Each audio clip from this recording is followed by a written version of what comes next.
Estamos falando agora para vocês sobre os organismos do solo em detalhes. Já falamos bastante sobre o grande grupo das bactérias e agora vamos colocar para vocês especificamente um subgrupo, uma divisão do domínio bactéria, que são as cianobactérias. Então, esses organismos são extremamente versáteis. Eles ocorrem nos ambientes mais extremos e nos ambientes mais agradáveis, nos desertos, nos oceanos, nos rios, nas rochas e, é claro, também nos solos. Então, são seres bastante, resistentes, porque, afinal, segundo muitos cientistas, foram os primeiros habitantes da Terra, ou um dos primeiros. Então, eles estão aqui no planeta há pelo menos uns 3 bilhões de anos. Uma coisa é certa, eles foram os primeiros seres fotolitotróficos do planeta, ou seja, os primeiros que fizeram a fotossíntese. A primeira fotossíntese que ocorreu no planeta, isto há mais de 3,5 bilhões de anos, foi feita por uma cianobactéria.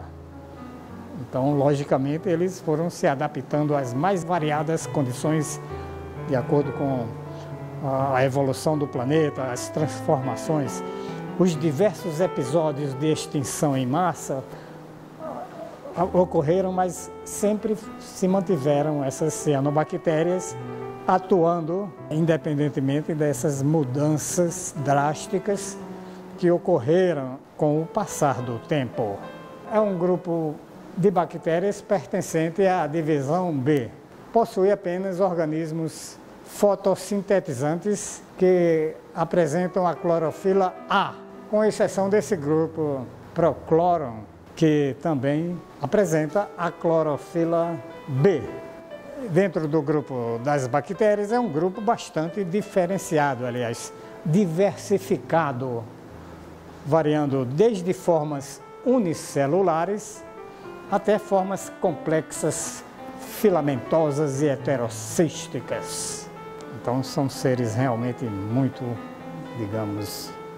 variados, quer dizer, possuem grande variação de formas, mas sempre não há muita variação de metabolismo. Eles são exclusivamente fotossintéticos. No caso deste processo fotossintético que eu coloquei para vocês, que é uma faculdade das cianobactérias, essa fotossíntese é muito parecida com aquela que ocorre nas plantas superiores, que vocês já têm estudado bastante em outras disciplinas, na bioquímica, na fisiologia vegetal.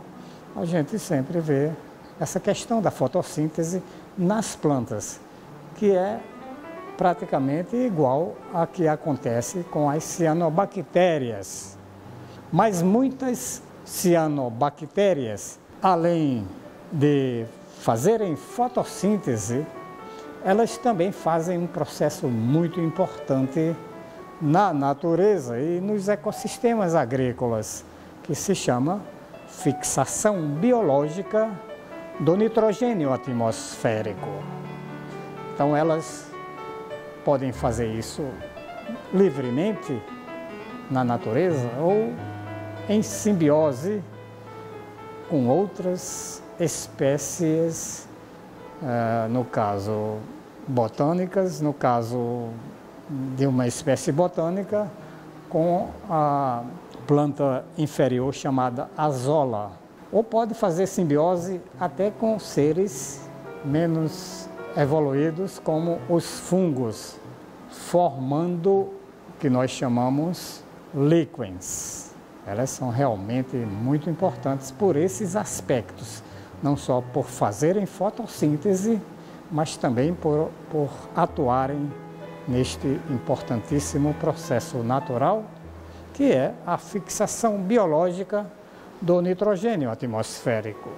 Antes de prosseguirmos falando sobre as cianobactérias que ocorrem no solo, é interessante esclarecer uma dúvida que ainda hoje persiste no cenário científico mundial, digamos assim. Cianobactérias são algas ou bactérias? Existe ainda essa dúvida. Na verdade, como colocam esses autores, inclusive recomendo este ótimo livro sobre algas, eles tratam das cianobactérias.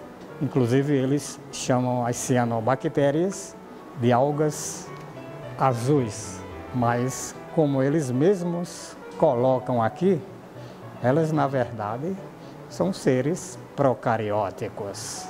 Como eu estava colocando, eles tratam as cianobactérias neste livro sobre algas, cujos autores são Yara Maria Franceschini e outros autores. Não vou ler o nome de todos para não prolongar demais nossa aula.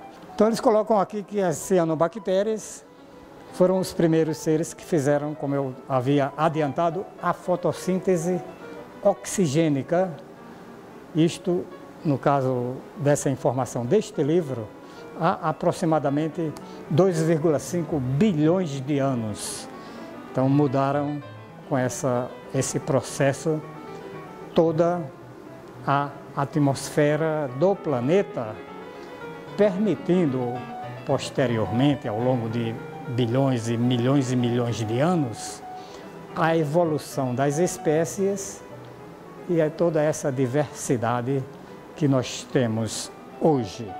Bom, esse livro eu recomendo a leitura, ilustrações muito boas que tratam as cianobactérias como algas, chamam de algas azuis, mas no mundo microbiano muitos cientistas colocam que esses seres cianobactérias são do domínio bactéria, portanto são bactérias geralmente células individuais, mas existem muitas cianobactérias com diversas células, inclusive células diferenciadas, células que fazem a fotossíntese oxigênica e células com paredes mais espessas e toda uma estrutura com fotossistemas que permitem fazer, inclusive, a fixação biológica do nitrogênio,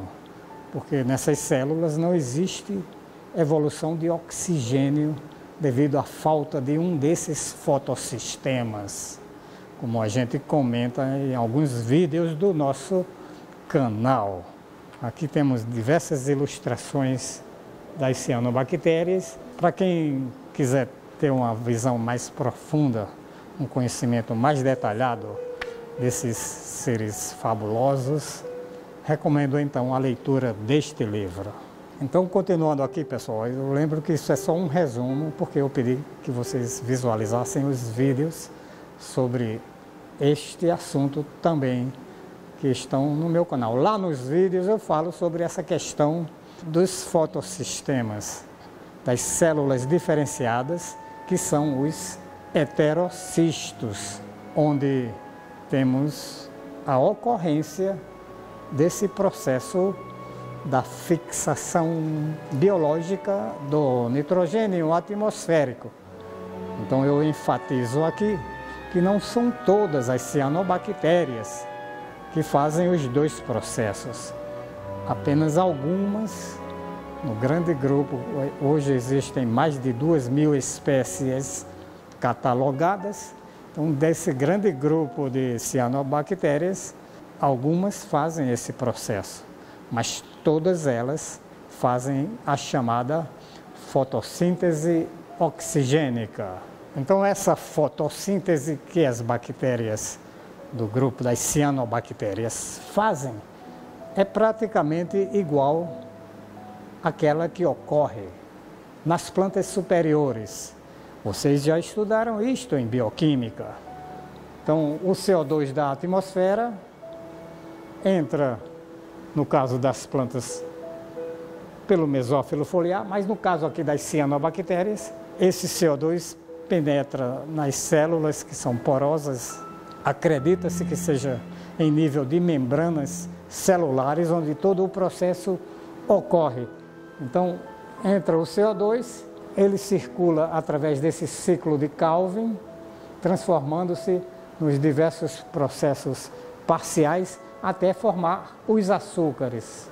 Mas para isso ocorre a injeção de ATP, que é produzido, no caso também em nível de membranas das cianobactérias, para fazer a redução. É preciso energia para que o CO2 seja reduzido a açúcares. Então tudo isso ocorre através dessa cadeia de energia e do ciclo de Calvin, assim como acontece com as plantas superiores. Então, repetindo, isto vem acontecendo desde há bilhões de anos, quando esses seres surgiram e mudaram totalmente a atmosfera do planeta, porque houve uma redução do CO2 da atmosfera e um aumento do oxigênio, que sempre evolui com este processo, por isso que se chama fotossíntese oxigênica. Então, mostra a importância desse grupo para a natureza, para o planeta, eu diria até para a própria manutenção de toda a vida no planeta, que vem acontecendo há bilhões de anos, como nós falamos. E o solo, onde é que elas estão aí? Estamos falando de organismos do solo. Então, como eu falei para vocês, elas estão em todo lugar, inclusive na maioria dos solos. E nos solos, como elas fazem fotossíntese, elas precisam de um ambiente adequado, ou seja, geralmente ficam na superfície. O solo tem que ter bastante água, com os nutrientes, porque as bactérias, as cianobactérias, vão precisar não só do CO2, mas de elementos químicos para fazer a sua biomassa, para continuar trabalhando nesses processos todos que elas fazem, a fotossíntese e, no caso dos agroecossistemas, esse processo da fixação biológica do nitrogênio. Então, a gente tem, inclusive, usado cianobactérias na agricultura há muito tempo, que elas, lembrem do meu vídeo sobre azola. Então, elas fazem simbiose com essas plantas primitivas, digamos assim, e essa simbiose tem sido usada, quer dizer, esses materiais, essas plantas de azola inoculadas com cianobactérias têm sido amplamente utilizadas em vários agroecossistemas. É muito comum lá nos países do Oriente o uso da azola com cianobactérias em arroz inundado. Isto para reduzir o uso de fertilizantes nitrogenados. Aqui no Brasil tem muita gente trabalhando com isso. Então recomendo que vocês vejam esse vídeo, que a gente mostra essa aplicação prática desses seres fantásticos que são as cianobactérias. Destacamos também essa grande capacidade que elas têm de fazer simbiose com os fungos. Então, isso também foi muito importante para, digamos, a formação dos primeiros solos no planeta, quando os continentes começaram a surgir.